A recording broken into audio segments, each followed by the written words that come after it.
All right, so we start the show, and I was confused because I didn't know if this was just them showing the match or if this was a recap, because this is how their whole show is. Yeah, so I think we talked about this a while ago.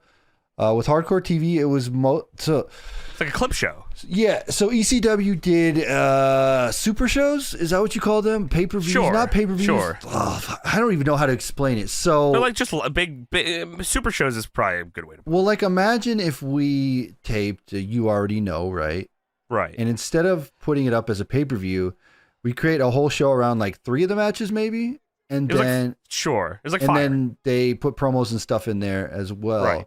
But it's not like so when you go to the pay-per-view, because it's or go to the show, Gangsta's Paradise was the show. That's right. That's what this one is kind of revolving around. So if you go to that, you don't get a hardcore. It's not like a hardcore TV taping. It's just like you're getting like a full card of matches. So it's like, and they turn it into a TV show. And they turn it into a TV show. So that's how ECW was run in '95, which actually kind of smart, because like I actually like this a lot. Because then you can get, if a match is not so great, you can cut parts of it. Hell yeah, dude! Every match looks awesome because they fucking trim everything. Yeah, and so yeah, we're getting clips from Gangsta's Paradise throughout this entire show here, which is pretty cool. This is a crazy, crazy way to open the show, because this is a big match here. So it's the Pitbulls, Pitbull number 1 and Pitbull number 2, taking on Raven. As they would be. Taking on supposedly just Raven. Now, Raven and Stevie Richards are the tag team champions of ECW here. The biggest loser in the history of ever, Stevie Richards. He's Raven's bitch. That's all he is. Yeah, of course, yes. And Raven is the coolest dude fucking ever. He's the best. He's still really cool here, and he gets cooler, and he's always cool. Don't do it. Don't fucking do it. I'll stop. Okay. So yeah, Raven's the coolest dude ever. Like, he's one of my favorite wrestlers of all time. So he's in his prime here. Those TNA run is pretty good too. His WWE run is legendary. I'm not going to talk about that. The Pitbulls come to the ring. Raven's already seated in the corner. Beulah McGillicuddy on the apron. For those that don't know, Beulah McGillicuddy she was a fat girl at summer camp that was in love with Tommy Dreamer, who Raven was in love with, but she wouldn't give him the time of day. And now she's hot. So she's back to haunt Tommy Dreamer, and she's Raven's So how girl. does this relate to the it doesn't. The Rich Raven and there's non-canon to what you're fucking talking about. And where's Canyon in all of this? Canyon's not involved in this either. Stop. Just trying to figure it out. It's kind of blurry for me, so maybe we'll figure it out. It should stay blurry for you. I'm blurring it. I'm blurring. Yeah, blurring. Okay. Makes sense, yes. So this is supposed to be a tag title match, but supposedly Stevie Richards injured his arm. That's at least what they're saying. Beulah steps up and says, listen, the only thing I ask is you to make this fair and make this 2 out of 3 falls. I have no idea how that makes it fair. Raven's in a handicap match, supposedly. I don't know why 2 out of 3 falls would make it better. And but not only handicap, it's a dog collar match, right? So it is a dog collar match, but they never, ever mention.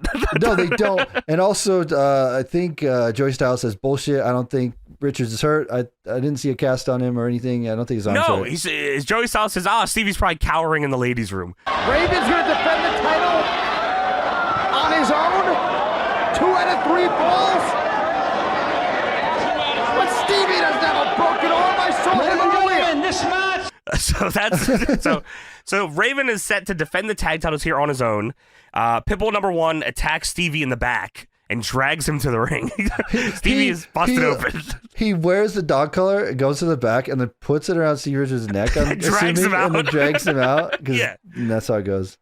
Pitbull number 2 puts a table in the ring. Pitbull number 1 and Stevie are still fighting on the outside. Raven puts fucking Pitbull number 2 on the top of the table. Most scuffed looking table, by the way. It's like, dude, beaten it's like up plywood. Yeah, it is crazy looking. This table's awesome. Well, Raven pile drives Pitbull number 2 through this table. It breaks in the shittiest way possible. Like, the legs stay up and they just go through the middle of it. Yeah, it's fucked up. But Raven gets a 3, wins the first fall. Then the Pitbulls super bomb, which is a power bomb off the second rope, top rope. Sweet name for the move, by the way. I love super it. bomb is an awesome name. Yeah, Candido's was better, but blonde bombshell. But this was still cool. They super bomb Stevie through a table. Fucking table explodes. You might have seen this clip. Oh my god! You've probably seen this clip. It is a legendary clip. It's on the ECW intro. If you see the EXTREME intro. Oh yes. They show this clip a lot, which I never knew where it came from, and yeah, it came from here. Super bomb. And through a table. It's awesome. Cool. So Pitbulls get the second fall. Big ECW chant. Everyone's fired up here.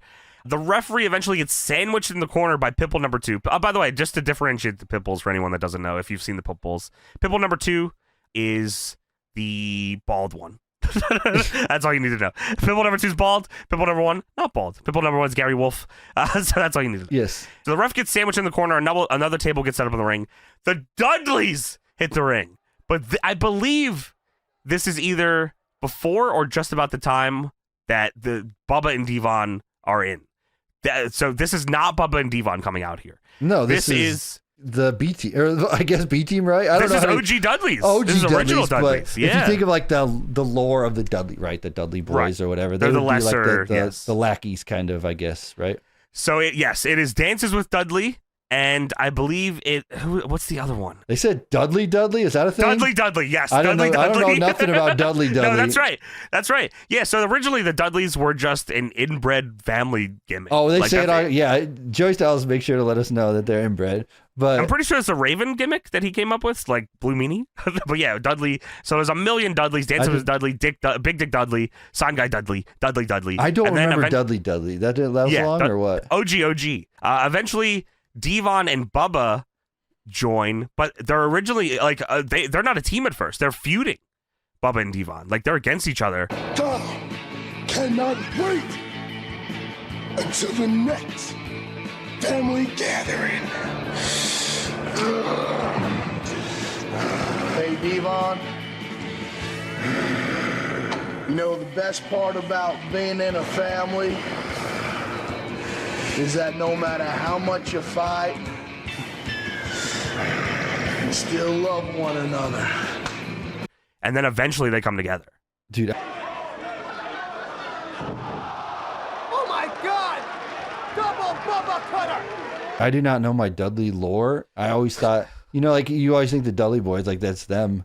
Yeah, no. They were like the last Dudleys. That's insane. And they were the most successful. They were the most successful, yeah.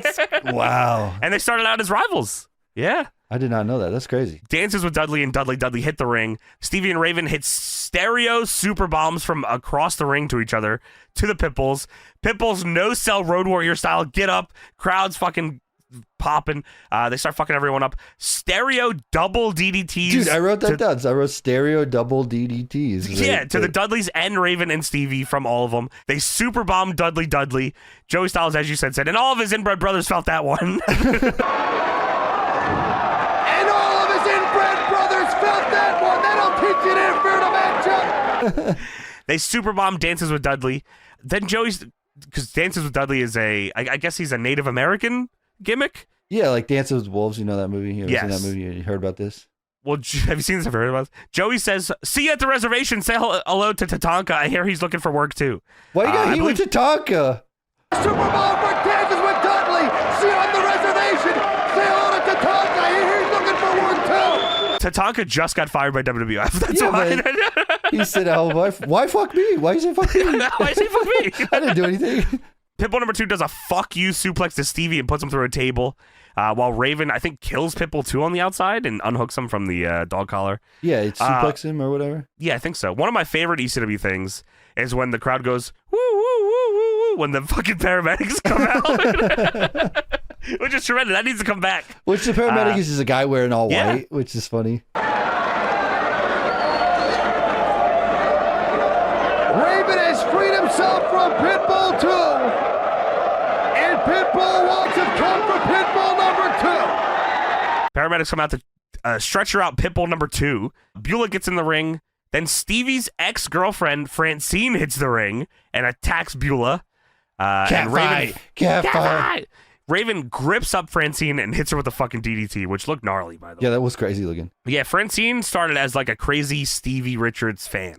That was her original gimmick. Wow. Okay. She was a Stevie Richards obsessed fan that became his girlfriend, and then he broke up with her. All right. Pitbull, yeah, as I said, Pitbull number 2 gets stretchered out. Then Tommy Dreamer in a cut-off flannel shirt hits the ring, puts himself in the chain that's attached to Raven, and they start fucking brawling. Dreamer hits a DDT on Raven, and then Pitbull number 1 and Dreamer win the tag titles? Dude, at this point, before like anything else goes down, I said, what the fuck is this? This is so stupid. It's so overbooked, but the crowd is eating it up, and I love it, by the way. Dude, by the way, it's like we're in the Raven Dreamer feud, right? Where Dreamer has not beat not beat Raven, right? Correct. Is that what's going on never here? beat him. Never beat him until Raven leaves. So at this point, I'm like, that was such a fucking stupid finish. Why did they do that? But we continue on here. It was a swerve, Tony. It was a swerve because they got me. They got me, dude. They got me. Yeah, Joey puts it over crazy. He said, Tommy Dreamer's dream has been fulfilled. He pinned Raven in the center of the ring.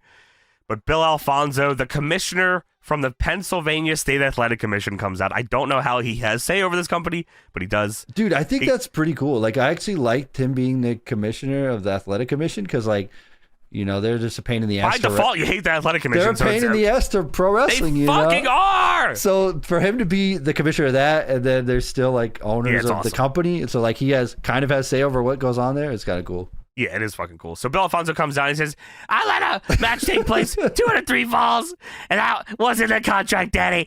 You never pinned Raven. I'm not allowing that pinfall to go down in the record books. I allowed a match to take place 2 out of 3 falls. That wasn't in the contract. This will not go down in the record book. You have never pinned Raven. You have never pinned Raven. That match is over because the pinballs can't continue.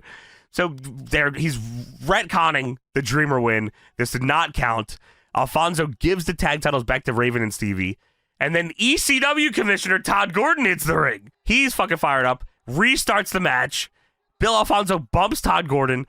Big Dick Dudley. He has one crutch. One hand choke slams Dreamer. That was awesome. So this is another thing here, Tony. You're learning a lot about ECW here tonight, Tony. Dude, I thought I knew, but I'm not in the 95 trenches of ECW. Yes. You know what I mean? So 911, super over. Super not bass the guy, police. cool guy. 911 huge guy. Yes, super fucking over at ECW. And his thing, obviously, was the chokeslam. He came in, he was fucking Paul Heyman's fucking just guy. He would just chokeslam it. He'd come out, chokeslam. Crowd would chant 911. He'd come out and chokeslam. He chokeslammed Santa Claus one time. It was awesome. That is awesome. Yeah. Bill Alfonso from the State Athletic Commission banned the chokeslam. No chokeslams allowed in ECW. So Big Dick Dudley chokeslams Dreamer. And Bill Alfonso gets on the mic and says, I'm allowing a chokeslam tonight, Daddy. I'm allowing a chokeslam tonight because Did he just say he's allowing the chokeslam? you're a Dreamer. Which immediately sets off the crowd. The crowd starts chanting 911. A chokeslam is on. Because Bill Alfonso just fucking wrote his death sentence. He allowed the chokeslam. 911 comes out, and Bill Alfonso says, you're not going to chokeslam me. 911 chokeslams him. Kills him. Chokeslams him to hell. Shirtless Tommy Dreamer is hugging 911. This finish to this match is nuts. Dude, this is fucking I've crazy. never even thought of a move like this. This has let alone to be seen it ever. This has to be completely unsafe. Someone had to get hurt here. Dude, we need to like pass this on to like Violence is Forever and let them do that. Dude, Jake something and Speedball need to do this. All the boys. I don't think I could even think of like I'm anticipating what this move is because we're hyping it up, but like I couldn't even dream this move up. And it is so cool. It's fucked up. They double load up Stevie Richards and Raven onto Pitbull number 2, who is standing on the second rope. So I think it's Raven is in the powerbomb. Then they load Stevie up behind him. So double loaded up powerbomb. Like if you're playing chicken in the pool, you know, where you get on his shoulders. It's that he does not get on his shoulders though. He's just behind him. Yeah, exactly. So double super bomb, and Stevie eats complete fucking shit and dies. And the Pitbulls win the tag titles. Everyone loses their shit.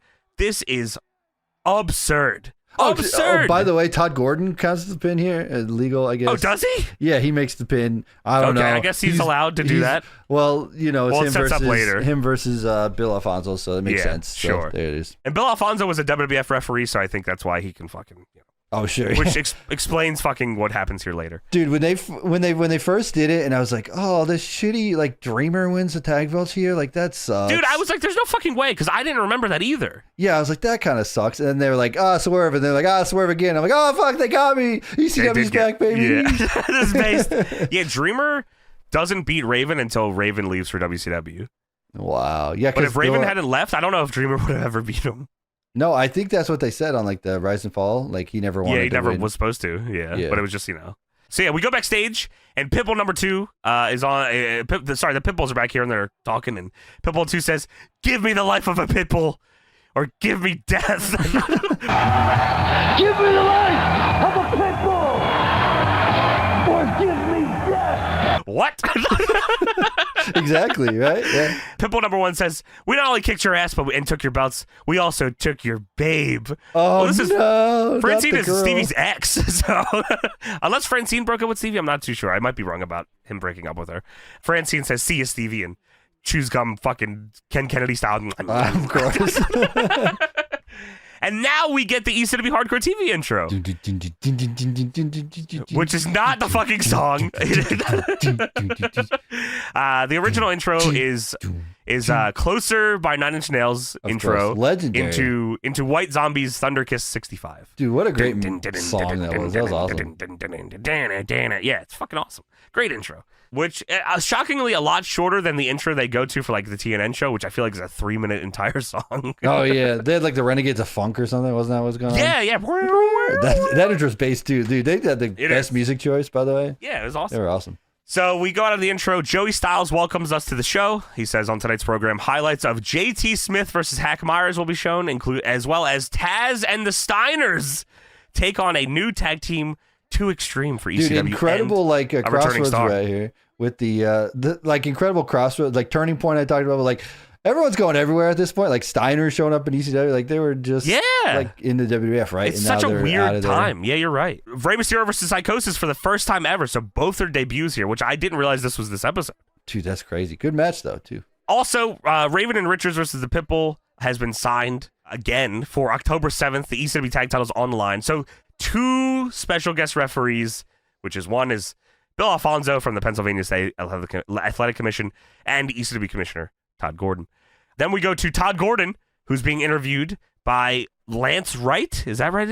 Yeah, Lance Wright. He's like the hype man. I guess He's in the hype zone. He's a hype man for ECW. Hype man. Got It's that just, hype zone. it's just a sign of the times, It's like Ricky Rackman or whatever, like we need same the kind of goddamn thing. Deadlock hype zone. I know. That's what I'm in right now. We need to find Lance Wright. Where's he at? I don't even know. He's probably getting mad pussy right now. So Todd Gordon says, "I don't know much about refereeing, but I do know about making decisions." What? You don't know? Why are you ref then? What the fuck? Todd also says there will be a winner and a loser in this match. Dude, fucking breaking new ground. Breaking completely new ground here. Then Bill Alfonso comes in and says, "You're going to be the loser. After I get through hiring my big fat Jewish lawyer out of Scarsdale, everyone's going to pay the price. I'm Bill Alfonso, and you don't know how to think about refereeing." Todd says, "One thing I do know is if you don't get in my face, I'm going to kick your butt." Oh, And what? Bill says, "You want to kick a guy's butt who took a 9-1-1 chokeslam and got neck problems? You're a big charity pusher. You raise money for your kids. You got nothing, Todd Gordon." And Todd says, "What a jerk." And he leaves. Nice bow tie. But everything's for a purpose. Everything's like to build to the October 7th show. Dude, they're building this fucking tag match. You're going to want to see this tag match. I'm telling you that. It's a big fucking deal. And like if we had like a show, like DPW had a show, this is not a bad format at all. No, yeah, you get the matches, like, you show the highlights of the matches, and then you build to the angles, and then you do the match, at the big show next. Super easy to consume. We go backstage again. Raven and Stevie are sitting in some kind of fucking fucked up storage room. Shit's everywhere. And Raven sitting on the floor, Stevie sitting on the floor. Again, building to this October 7th tag match. Raven says, "Pitbulls, you gave us everything you could, but we're still standing, and you may have won the ECW tag titles, but you did it with the help of Todd Gordon, 911, and Tommy fucking Dreamer." And so it is written, and so will come to pass, which is funny because obviously they had the fucking Dudleys help them, Beulah. Blah, blah. Yeah. Well, Stevie says, "You needed help of everybody. Everybody out there in the ECW arena thinks that Stevie Richards is some kind of wussy, but I took your super bomb through a table. And Raven and Stevie Richards took your super duper bomb." Yeah. He does. He goes, yeah. He like sticks his tongue out. Well, everybody out there in that ECW arena thinks Stevie Richards is some kind of wussy. But I took your super bomb through a table, and Raven and Stevie Richards took your super duper bomb and we're still standing. Raven says on October 7th, we have a rematch, and we win the tag titles for the second time, except this time, it's going to be a little different. You've got Todd Gordon as one of the refs, but we got Bill Alfonso. And this is a lumberjack match. When the fuck did that happen? Dude, who made that rule? Oh, because they got the state Bill athletic. Alfonso? Yeah, the athletic commission made it happen. Okay.